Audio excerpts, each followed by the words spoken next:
Why? You just want.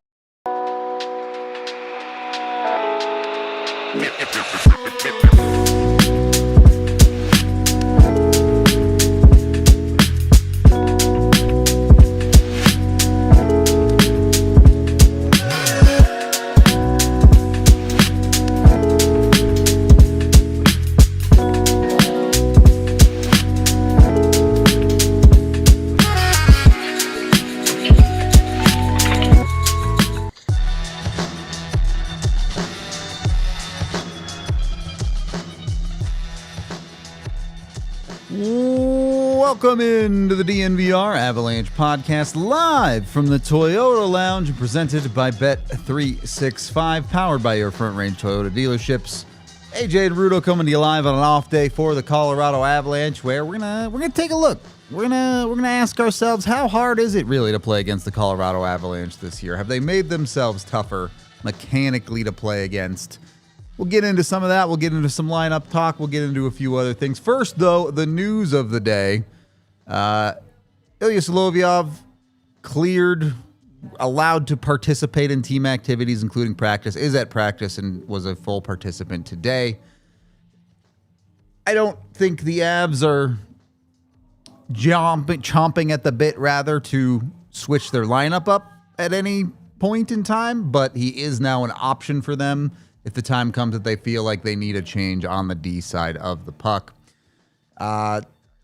Maybe a decent jumping off point to talk about the Avs pairings from the other night. But before we jump into that, the other news, I guess we'll call it a teasing of the Avs new jerseys on Twitter today. Yeah. From the Avs account. It's a picture of the pants with the Quebec Nordiques logo on it and in blue. Neat. So we have a picture of the pants. We have a picture of the gloves. We have a picture of the helmet. It's just missing the jersey itself, where you're like, okay. It's not. The thing is, like, everyone knows exactly what the jersey is already. Like I understand that I'm like just a natural born hater of any and all things jerseys, but like, just release it, dude. Like this, like piece by piece thing. We already know. Oh, I sneezed. I'm so sorry. The way that they've gone about this is just like so predictably Avalanche, where you're like, all right, you guys really took a lot of the steam out of it by being like, oh, here's this piece and here's this piece and here's. So it's just the old Nords jersey. Yep. Like it'll either be blue or white. I mean, it's got to be blue, right? Like, surely seems like it's going to be blue, but okay, neat. I mean, it's okay, neat. At what really point does I build up and hype just become like, now you're just drawing it out too long? Yeah, it's flatlined. Yeah. First of all, it's been an open secret that these were coming. Then you're 2 games into the season. Yep. Like what the Kings did with it, there wasn't really any talk. I think we knew that there was a jersey coming for the Kings, but then they came out in warm-ups and they were wearing a normal jersey, and then they show up for the game and it's like, boom, jersey. And I was like, that's cool. I really like that. Like the little bait and switch, and then, oh hey, by the way, guess what's in the team store and starting right now. Yeah. Like that's what I'm all about. That I think that was fun and cool, and like it was like pow, right? Some actual surprise to it, yeah. Yeah, this has felt like they tweeted out like the helmet, yeah, like a week with ago, the old school NHL logo on it, yeah. Yeah, and you're like, so that's a Nordiques. Yep, that's what they wear for the Nordiques jersey. Yep, yeah, and now it's like the pants and the gloves, and it's just like, okay, we get it. We understand the score here. This is people are really, really excited for the jersey, but the way that this is rolling out feels so classic Avalanche, where you're just like, the hype is flatlined. It's not like they're releasing. People have been calling for a home Nordiques jersey for the Avs since the first reverse retros came out. Like, this is not something that's going to catch anyone by surprise that, oh, they're actually doing it. Like, yeah. And people are going to be, I say the excitement is flatlined. It's just for the release. Everybody's going to be super excited Jersey when they will actually sell drop out in and people 10 can buy minutes. them. 100%. Right. There's going to be a ton of them filling up Ball Arena. Yep.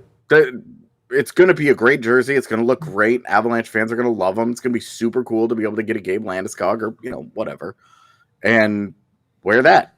That's going to be great. Everybody's going to be excited about that. Yeah, just release it. Let's go. Let's get it done with, whether it's Saturday or whenever it ends up actually happening. I don't know. It doesn't matter that much to me, but it really doesn't. I'm not a big jersey guy, so I'm sure it matters to some people a lot more than it does to me. But yeah. Anyway, I'm gonna have to get a Brent Burns jersey for my Halloween costume, so maybe I'll get one of those. Maybe that's how it'll add up. It'd be cool. But a guy I do want to talk about, or maybe more realistically, a pairing that I want to talk about, and AJ, I know you talked about this in your post-game piece yesterday. Brent Burns, Sam Girard.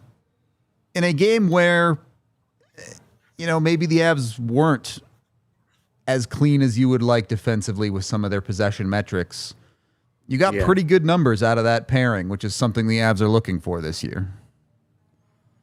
Yeah. I wrote about him both last night and today in Studs and Duds as kind of the Avs unsung hero bit. That was the pairing that you and I spent most of the summer being like, play them. Yep. Put them together. Resist this Girard Manson, like, comfort. Known quantity, yeah. Thing. Yeah. And just roll them. Like, just see how they do. Give them a try. And right now, I think they are on the season. They're at like a 60% expected goals at 5v5. It's 2 games. Of course. Like, anytime you start trying to draw analytics out of really small samples like that, like, honestly, anything less than like 20 games, you're playing with some fire there. But at the same time, like, the results so far are the results, right? Like, yep. We judge every playoff series like it's the most important thing in the world. Brock Nelson didn't score a goal in any of those 7 games. Therefore, Brock Nelson sucks. Like, it's just the results that we have are the results that we have. And so far, Girard Burns looks really, really solid together. Yep. Certainly by the two of us, as predicted. Yeah. Hopefully that continues. Sure. Hopefully and I think what was the big thing for me last night, again, I wrote about this, the lack of high danger chances is something that really stood out to me, because that is where Sam Girard struggles the most. And that is the area where, when you look at his profile, shot attempts, shots on goal, scoring chances, he's usually positive. I say usually, he's positive in all of those. For years, he's been positive. But the high danger chances is the one where he comes a lot closer to even, or even being slightly in the negative at times. And that was the thing next to Josh Manson, that they would give those up and it would suck, because they would get scored on. They would be not just a high danger chance. It would be like a good one. Well, the Avs did give up a handful of those last game. Not that Girard and Burns didn't, but that's the thing, though, is that when they were on the ice, it didn't happen. Right. And that's not to say that that's solely on them. There are 3 other guys on the ice, of course, for their team. But you do look at last night as an interesting example of the Avalanche as a team, their puck management wasn't very good, and they gave up a number of breakaways. None of that happened to Girard and Burns. And Sam Girard makes the outlet pass. Yep. That starts the only 5-on-5 goal of the game. Yep. It's the only one. It is. Either team scored. And it starts with those guys. And Brent Burns wasn't even part of it. It started with Sam Girard. Girard made the play. Girard made the play in the defensive zone to start to get the puck moving out of the zone, and then he makes the pass up the ice. Like, it's a good play by Sam Girard. Yeah, great play all the way around from everyone involved. Sick goal, but is what it is. You mentioned the only 5-on-5 goal game. The Avs have yet to give up a 5-on-5 goal this season. That obviously can't last forever. How much of that is a credit to your defensive acumen, and how much of that is credit to Scott Wedgwood? Because obviously Scott Wedgwood has been unbelievable through 2 games, but does the D deserve a little bit of credit too? I think the defense was really good in Los Angeles. I don't think it was very good last night. And I think the defense got put into kind of a tough spot because the team's puck management created so many problems for them. Yeah. But, I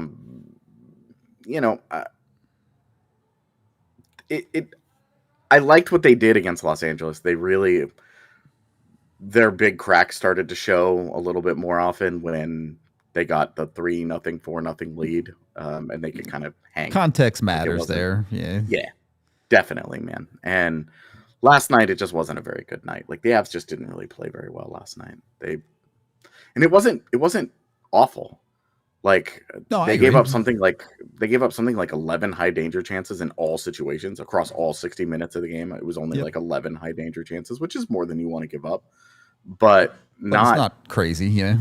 Right. It's we're not going to look back at that game. It probably won't even be in the top 10 by the end of the year of like poor defensive efforts.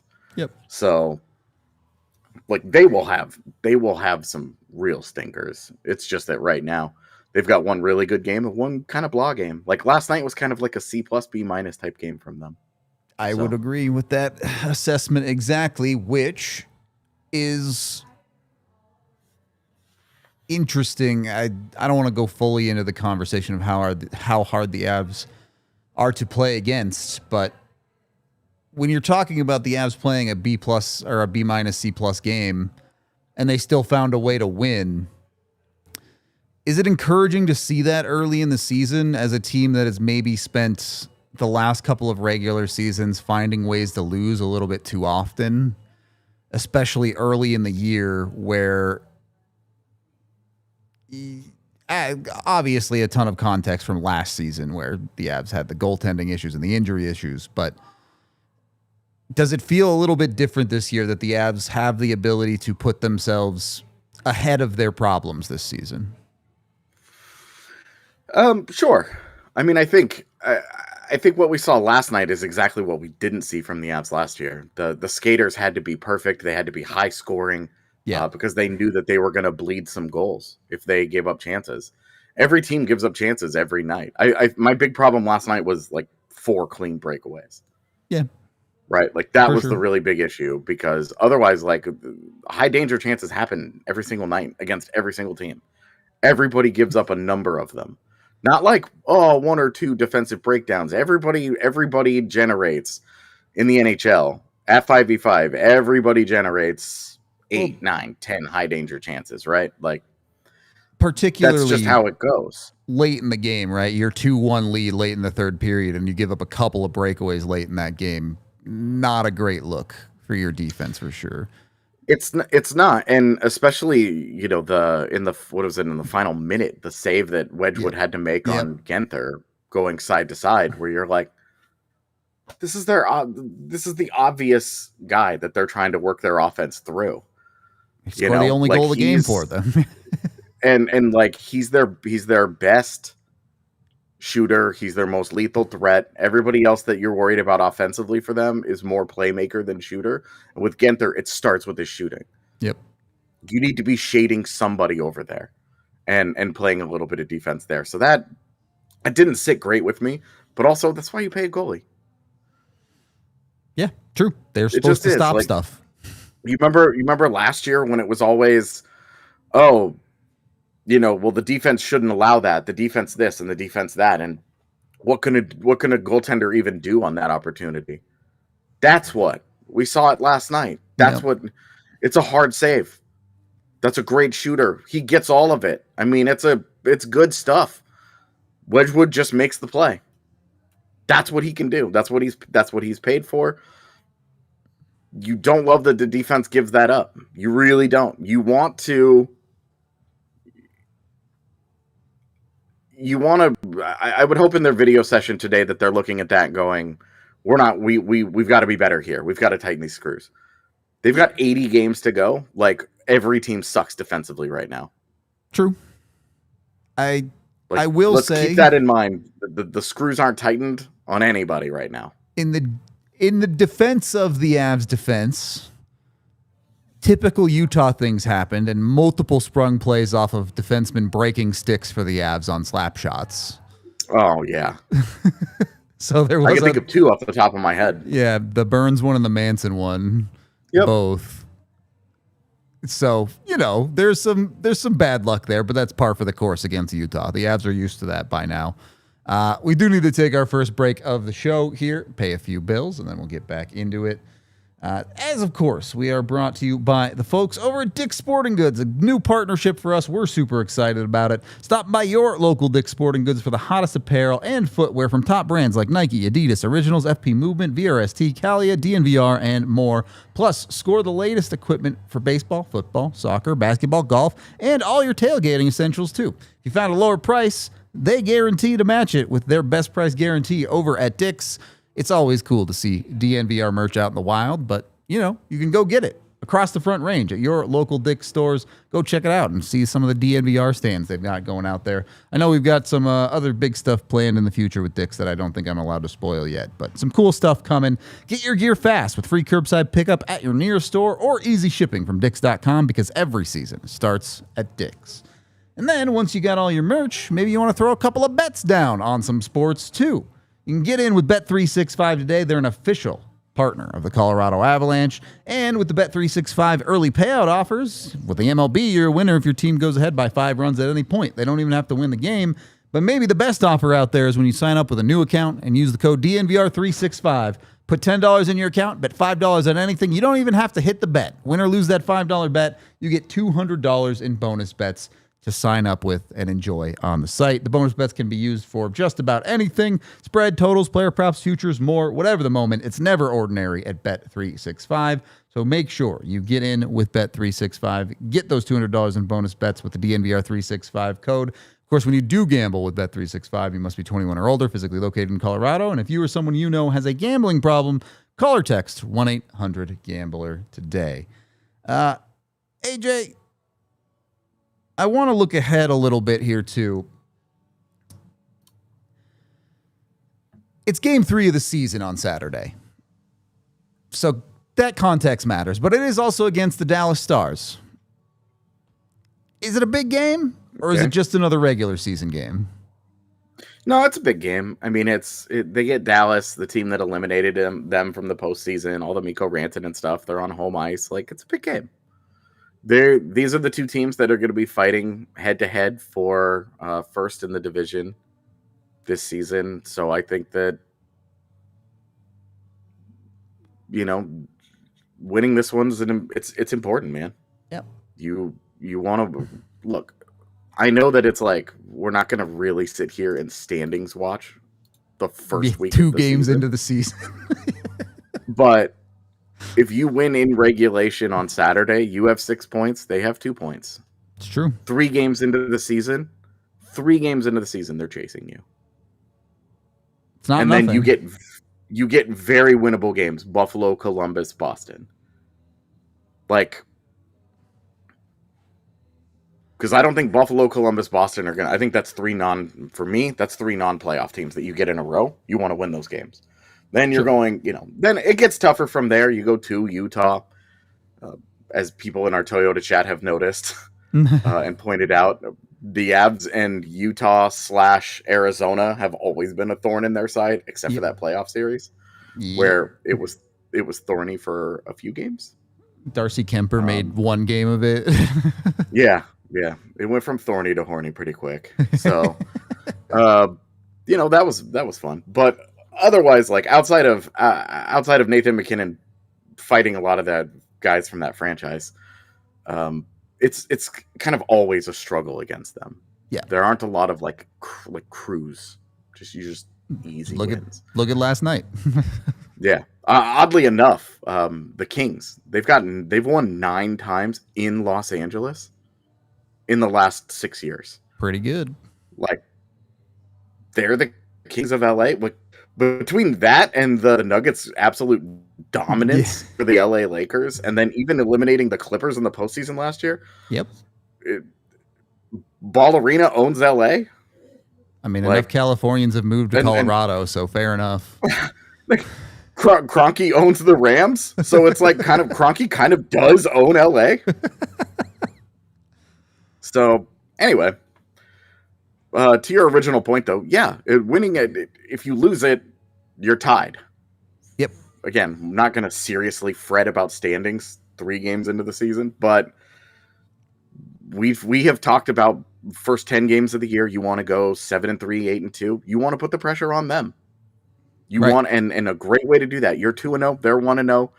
You get out and you get up to 3 wins in 3 games and a regulation win. Like, that's one less opportunity that they have against you head to head for in what are 4-point games because of the swings. And while I understand the playoffs are very far away and this game really has little impact on what these teams will look like and play like in the playoffs, the reality is if this season goes well, there's a very high likelihood that these two clash somewhere along the line when it matters. So, yeah. Is it going to be a playoff atmosphere on game 3 of the season? Probably not fully, but there should be a little bit of extra energy in this one. Yeah, definitely. And there's going to be a little extra hate with Mikko Rantanen comes back to town. However you feel about that whole thing, former players coming back to town, it's like, you had a chance to sign here and you didn't. Yeah. You're bad now. Sports fandom, baby. Yeah, exactly. What I will tell you is one of the biggest parts of this game that maybe isn't super relevant to the Avs, but to Brent Burns, be his 1,500th game in the NHL. A ridiculous number of NHL games. We had the chance to catch up with him at practice today, so let's hear what Brent Burns... You don't have Burns? I thought I said to send... You said to send... Okay, well, we don't have Brent Burns. We can talk about this anyway. He was, but it doesn't matter. 1,500 games played is a lot of games. Yeah. And when you consider that's a guy that kind of went through the Dustin Byfuglien career path of he gets drafted as a really big forward and then moved on to defense. Yep. And to get to 1,500 games, he's played 927 straight games now. I mean, we see it. Like, he doesn't engage physically in the way that you would think of a guy that is 6'5" to 220 pounds. He doesn't go out there. He's not blowing guys up. He doesn't engage in the way that like Josh Manson does. No, he's not going to blow dudes up. Yeah, exactly. Where it's absolute physical warfare all the time. It's not like that for Brent Burns, but we have seen through 2 games so far, defensively, super effective in the way that he does it.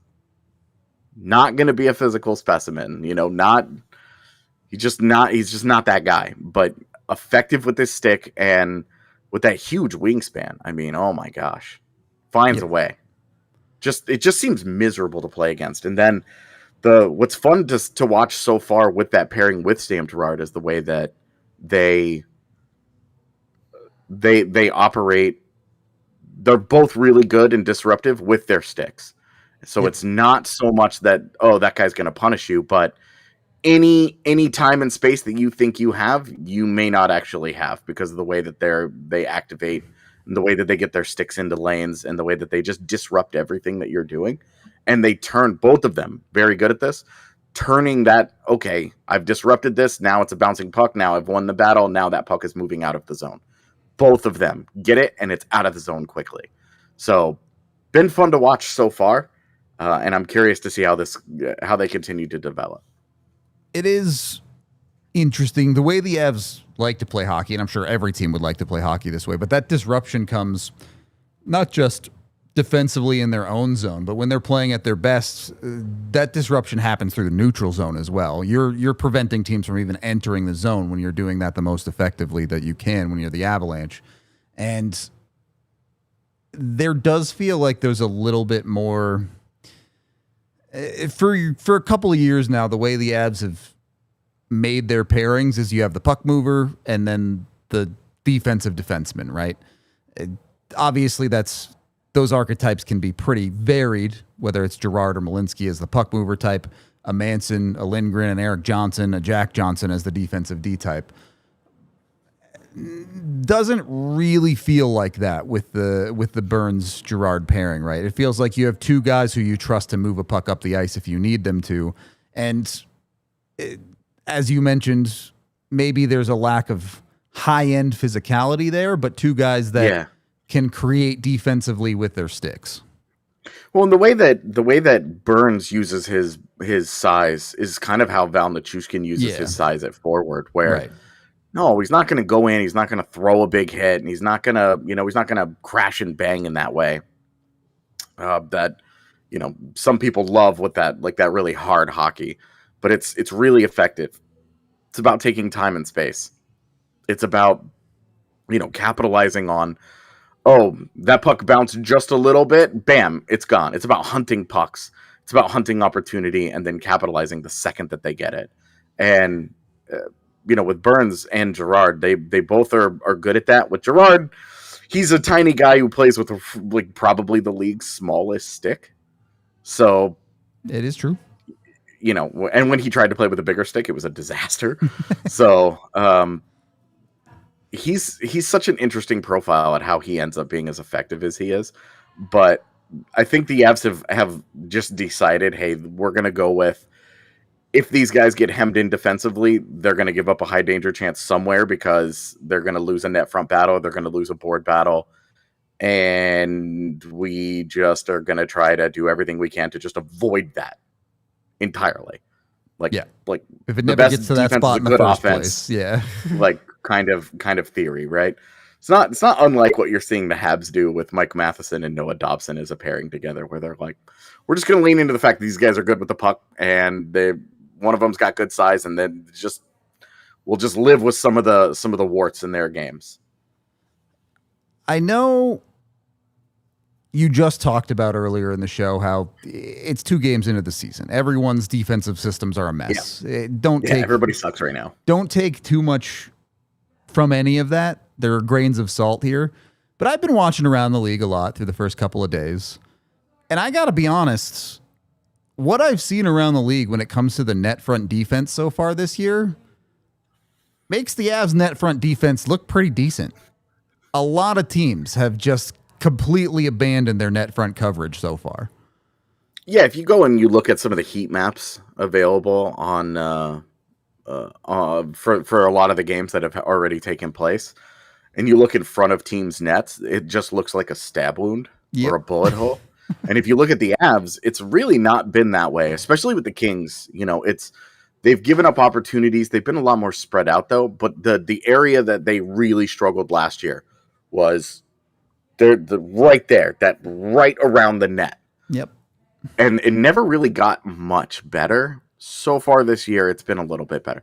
Not that, oh, hey, it's a good thing they're giving up breakaways instead of cross-crease passes.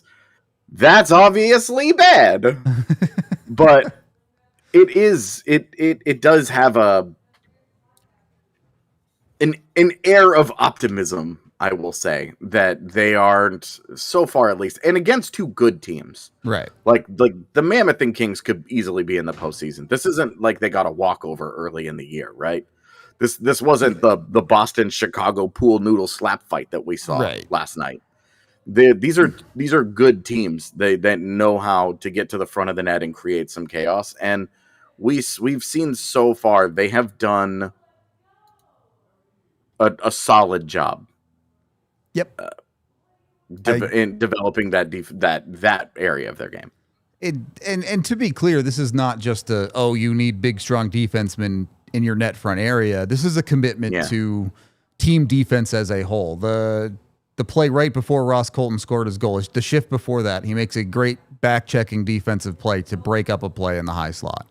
It's a conscious decision that the Avs have made to put more bodies in the dangerous areas, to do a better job of being in those passing lanes and stop that dangerous play. As you said, their preferred method is absolutely still stop it before it ever gets there than physically muscling out guys. But I do think there's a conversation about it looking better in the early parts of this season. Yeah, and out of curiosity, I wanted to actually go and look up the Avs heat map at 5v5 on defense real quick. And in doing that, you'll see there's a lot of red. Their quantity in both games, the quantity given up has been higher than what we saw last year in shot attempts. And even to a little bit of scoring chances. But the high danger stuff, you look right around the net, it's all blue. Way down. Even extending out, the center of the ice is a lot of blue. So they're giving up basically everything from the blue line they've allowed. They're like, we'll live with this.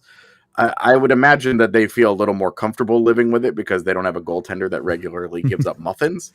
But a lot of, I think just looking at this right now, it's pretty encouraging. It's 0%. So, these numbers are often like insane. Early on. You'll see like plus 20s and crazy stuff. Colorado's power play right now is negative 47% as a good reference point of how little it is generated in terms of quality. But their 5v5 defense, you do have to feel pretty good about it. I agree with that. We do need to take our second break of the show. So let's make sure we hit that break and pay a few of our bills here, as we are brought to you by the folks over at Monarch Money.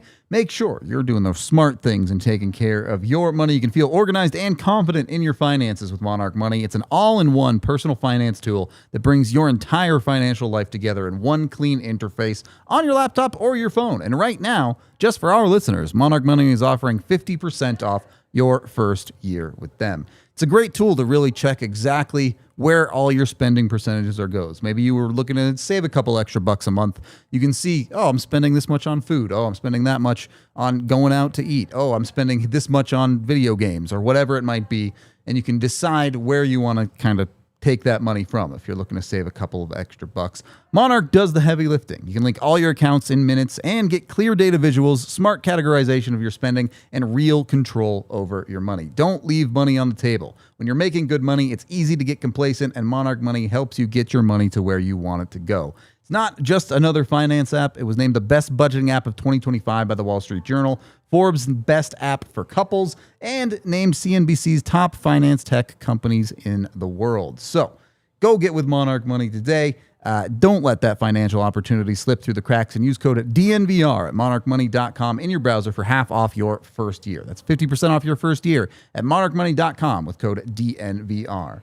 And with a little bit of extra money saved up, maybe you can sign up for a Volo Sports League. Volo is Denver's most popular provider of adult social sports leagues, pickup games, and events. I'm in a kickball league with Volo right now, although really the kickball is secondary. That's the warm-up for the Flip Cup. That's really the part of the league that I care about.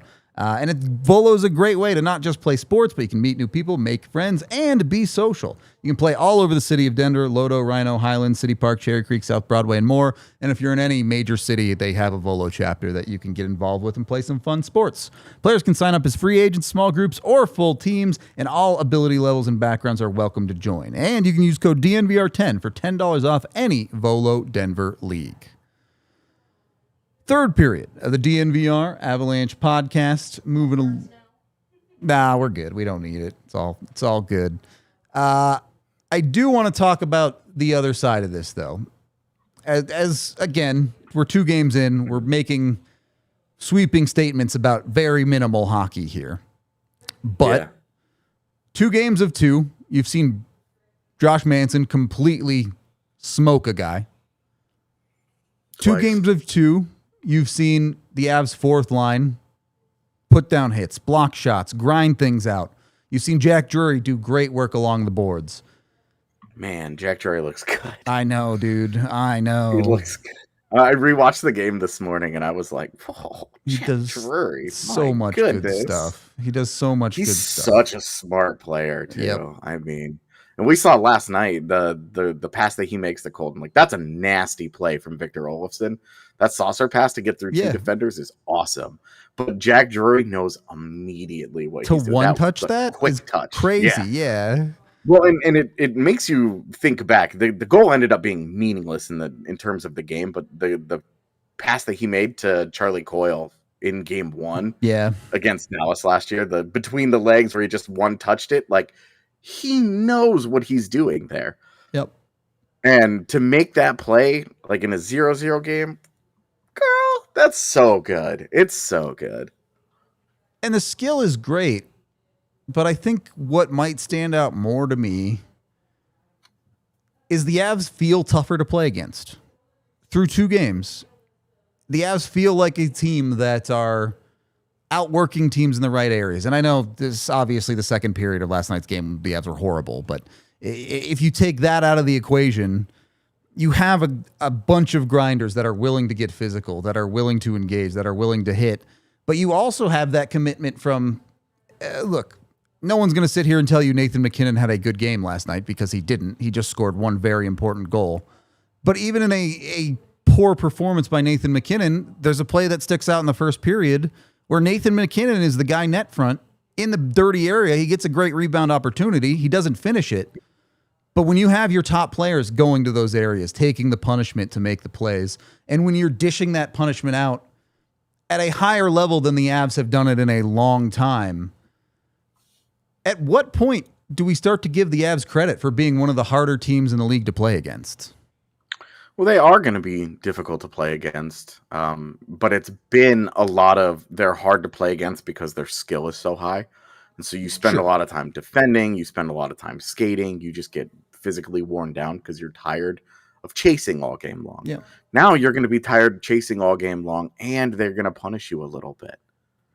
Like that's a Utah team that's pretty physical, and I don't like to cite hits very often because it's got such a strong rink bias. Yeah. And hits in Colorado are always so much lower.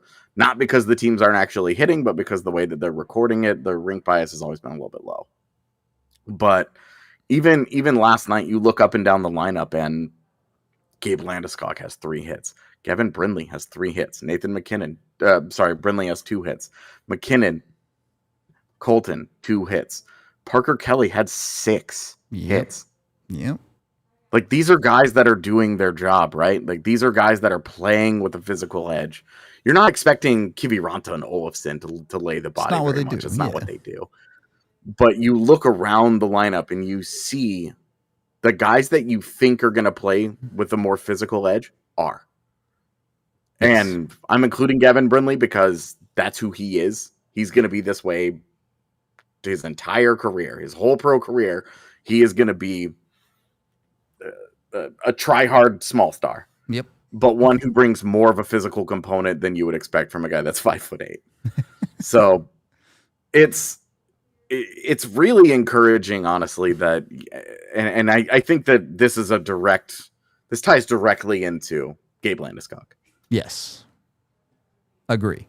It not just that leadership component, but Gabe Landeskog leads in that regard by example as well, too, right? He's not a dude that's going to drop nukes on people and blow people up massively with his hits, but he'll engage physically. He will hit you. He'll fight, as proven by the preseason.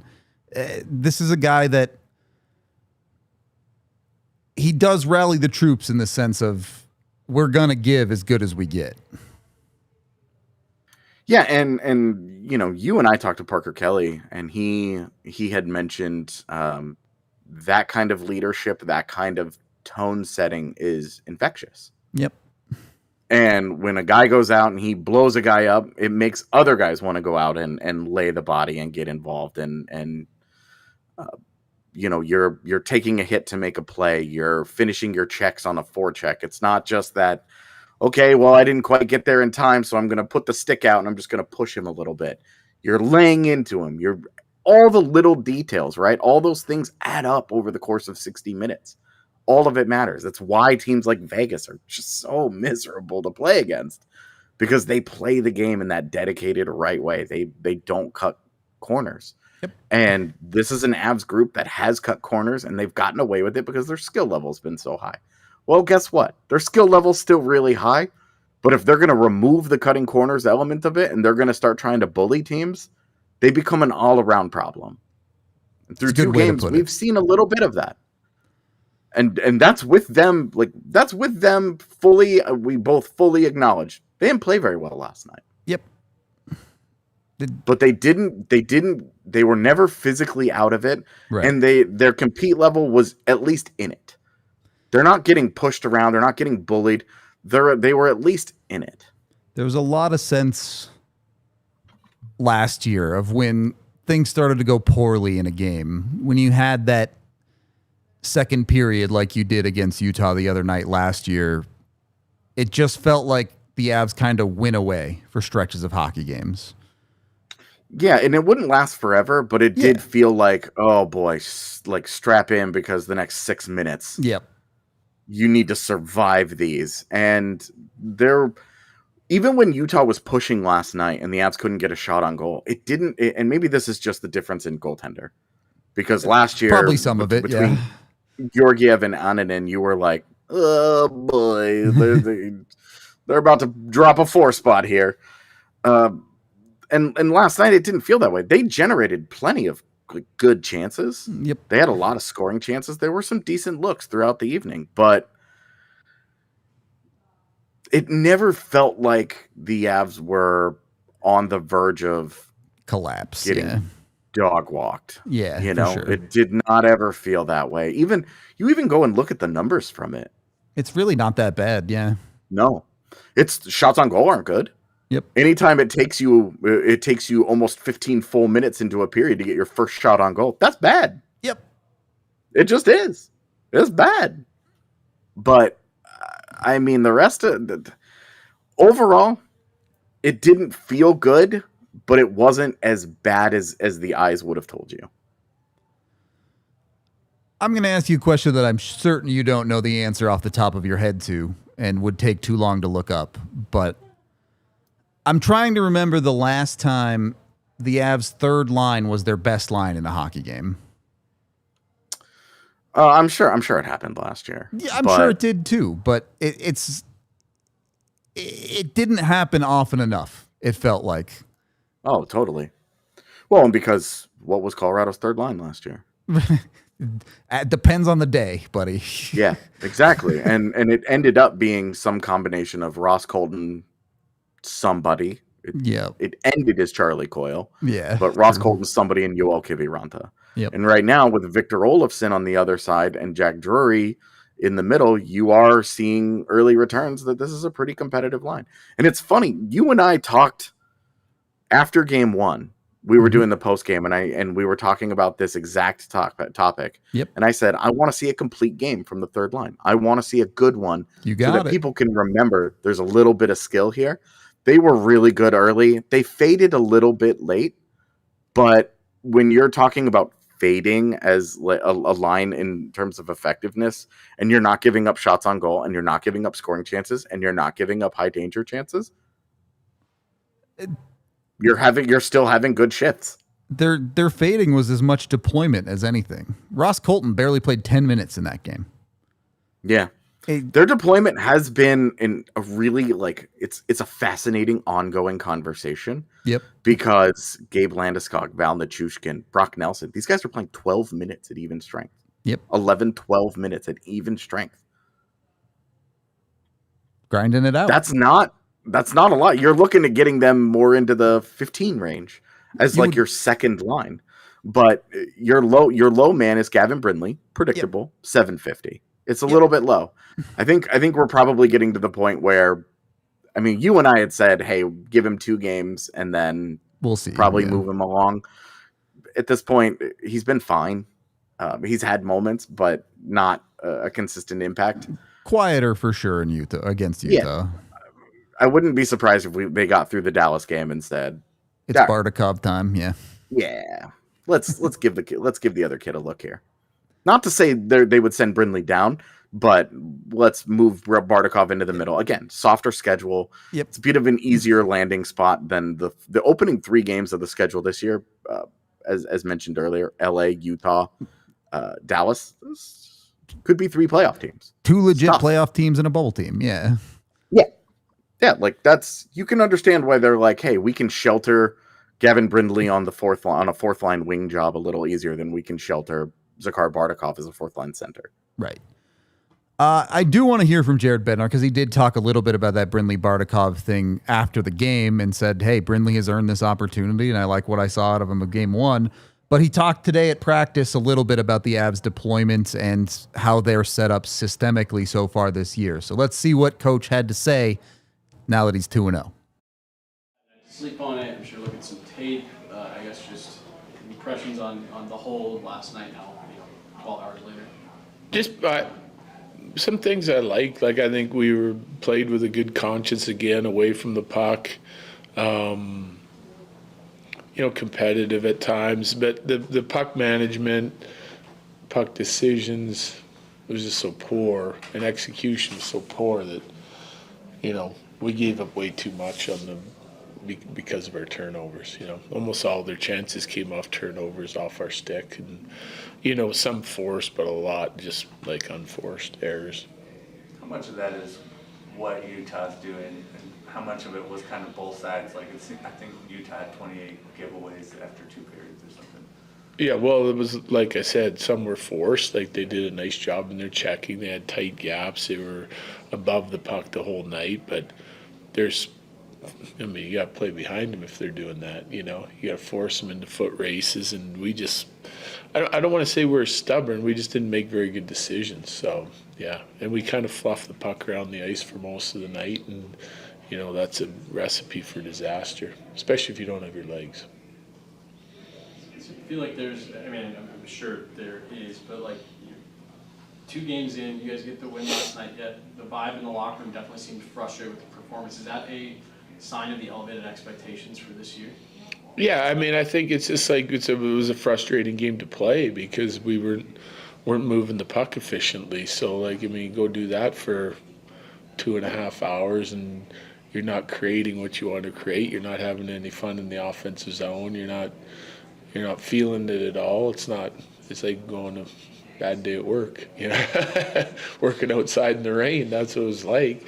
So anyway, it is what it is. We looked at it this morning. We talked about it. We talked about some things that we feel like we can do to if a team checks us hard like that. Like what's our plan to get around it, and should be the adjustment should be made after a few minutes of it, not 60 minutes of it. We've had a lot of veterans come through, Parisi and even Cogliano, Jack Johnson. They play far more limited roles than they did maybe 10, 12 years ago. What is it about Brent Burns that gives you the ability on a roster like this to still play him 20 plus? Well, I don't want to compare him to any of those other guys. I think they're all, it just depends on your need and their ability, really. He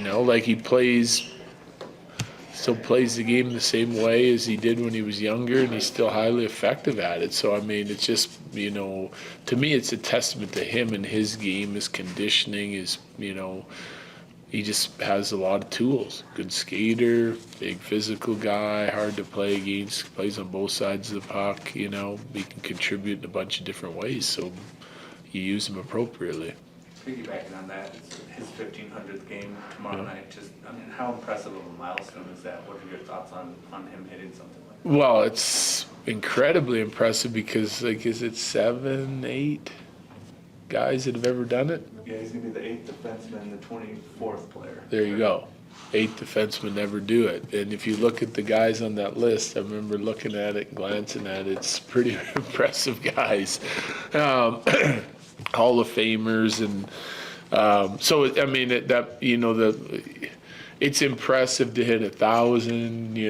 Every game after that's a bonus, I'm sure. And now he's at 1,500, and it's hard to do, especially when you they're not easy minutes that he plays, and he's an older guy now, and he just keeps, to me the streak he has of games he's played in a row, and it's part of the reason why he's hit 1,500. To be able to play the way he does, as physically he does, and to be able to stay healthy for as long as he has, it's amazing. What is your expectation to utilize Elias Solovyov, especially weighing the fact that he's 25 years old, and it's probably important for him to get game action, at least with some regularity? Yeah, well, that's his issue, not mine.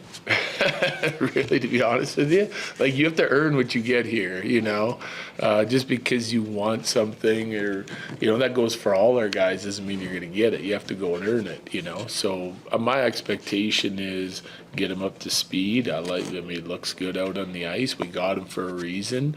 And then we'll deploy him and see how he does. And, that will determine how much game action he gets. But he's been a penalty. Like, I'll try and use him in the same role as what he's done for most of his career. He's killed penalties. He's a big physical guy. He's played in a shutdown role. He knows what he is as a player. He's a defender and an efficient puck mover. And if he can do that, then he'll earn a bunch of ice time. I don't know, at least from the outside, it still felt pretty surreal to see Mikko on the other side of that playoff series, but now that it's come and gone, what happened, like, does it almost feel like this is the start of the new reality that he's... Well, I'd like to say that our team's moved long past that. That'd be like saying, well, is Jack Jury and Marty Netcash comfortable here yet? Do they still feel like part of your team? Like, that's how long Mikko's been gone, right? So, it's just another guy that had played with us and played well for us and won with us, and you wish them all the best, except when they're playing us, It's but like, I'd like to think our guys would be long past that by now. Seems like Mackenzie's workload is ramped up to where, I don't know if he's a regular at practice now, but is there hope that maybe like with this road trip next week that he'll be maybe joining the games there? Yeah, we'll see. It's not a guaranteed for the road trip yet, but he's certainly building to, like now he's with us all day today. It was a short day though, we'll see how he responds to that. And but he's to the point now where he's joining the team. Now we got to get him as much of that sort of game style action as we can and see how he handles it. You guys don't have any back-to-backs until the end of the month, but there is that random 1 o'clock start at St. Louis on Monday. Like, do you have the confidence to use Trent Miner if needed, or do you just want to ride your guy until? Yeah, if needed, but I don't see a problem with Wedge playing it either. With him not he didn't play in preseason, obviously, like, could you guys do a conditioning stint potentially? Is that on the table with Blackwood? Yeah, it's potential. Yeah, we have the ability to. Coach, you talked to us in the past about sometimes when playoffs end, they don't go your way, that sometimes it's a struggle for you to kind of watch out the rest. I was just wondering, you were saying Mikko the best unless it's against you guys. Were you able to follow much of the playoffs after you guys got out? No interest. I've since watched some of it, but not what was happening. How long does it take for that wound to heal and him to just be another guy in the league? Mikko. Whose wound? Yours, the teams in general, just having had. Once you play him in a playoff series, for me, like, it's like your business, focused, and that's it. He's gone. Like, for me, it took me about 10 minutes. Not that I don't like Mikko and but once, like, I'm not dwelling in the past on any of that kind of stuff. Like, you have to move forward quickly. Okay, guys, thank you. Yeah, thanks. Move forward. I'm with that take from Bedsy for sure. No, that was very clearly Jared Bednar didn't like Mikko Rantanen. That's all that was. That's just hater internet. I'm totally okay, kidding, brother. man. All right. I'm Calm down. I'm totally kidding. Somebody's gonna clip that and be like, Avalanche media making a story out of nothing. Nah. I think that's Jared Bednar's MO his entire time as head coach of the Avalanche is. Yep. What's done is done. What we can control is what's in front of us. What's behind us is something that we either learn from or become doomed to repeat. Yeah. Hopefully That's learn it. from Like, this year. Yeah, and some of that doomed to repeat, you kind of take a little glance up to the front office and you go, hey, if you just sign him, we don't have to deal with this again. Yep. I mean, you can't just make him sign. Obviously, it takes two to tango, but I mean, you could Just offer saying. him 17 mil. That would make him sign.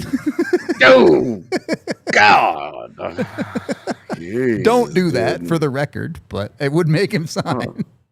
I feel like if you offered him $12 million, he'd go, all right, I guess I got to do it. Probably true. You don't need to quite go that high on it. I do wonder, like, at what point do we as media stop asking about this? At what point does this stop being a talking point for us? Like, when it's signed. I'm well, and I mean Mikko, not Netchis. Oh. Because I'm done with this. Yes. When we win a cup. The end of last season is when I wanted to stop talking about it. Same. Like I'm like, it's always going to kind of be there, but like, does this need to, Mikko returns to Denver. Does this need to be a story? Is Matt Duchene's on that team? How many times has he been back in Colorado? Yeah, it's true. You know, like it's, so what? Matt Duchene eliminated the Avs 2 years ago. Mikko Rantanen eliminated the Avs last year. God. Yeah. Which ex-Av is going to eliminate them this year? This is the wrong kind of hat trick they're working on. None. This year, the answer to that is none. The Avs are going to eliminate all the ex-Avs. That's how it works, to balance the scales. I was going to say, it's time for justice. Who can they play in the first round? What ex-Av is in, like, Calgary or something? I mean, Alex Kerfoot is in Utah. Oh, that's true. Kadri is in Calgary. Good shout. Yeah, Kerfoot in Utah could be an option, too. We're getting just a little bit ahead of ourselves here. We're 2 games into the season, and we're like, who are the first-round opponents that are going to break our hearts? Great. Yeah, this is an emotionally stable group here. I did want to hit one more thing, and I don't mean to be a cooler about this, but it is a question I'm interested in. Second line. You had some great defensive acumen against LA, less so against Utah, but was fine. At what point do we start to see their lack of production become something you're concerned about? And again, 2 games into the season, this is just a talking point. Don't overthink it. But if we get to a game 5 and you're still talking about Landeskog with 0 points, Nichushkin with 0 points, does that start to become something? Yeah. Okay. Yeah. I mean, your first line has scored in each game. Yep. You know, it gave you 3 goals in game 1. It gave you 1 goal last night. Your fourth line sort of gave you a goal. I mean, the goal is Sam Malinsky's, but the fourth line was on the ice. Yeah. Fourth line helps give you a goal in game 1, and your third line gives you a goal in game 2. Yep. That's plenty. Easy math here. Yeah. All right, line 2. Let's go.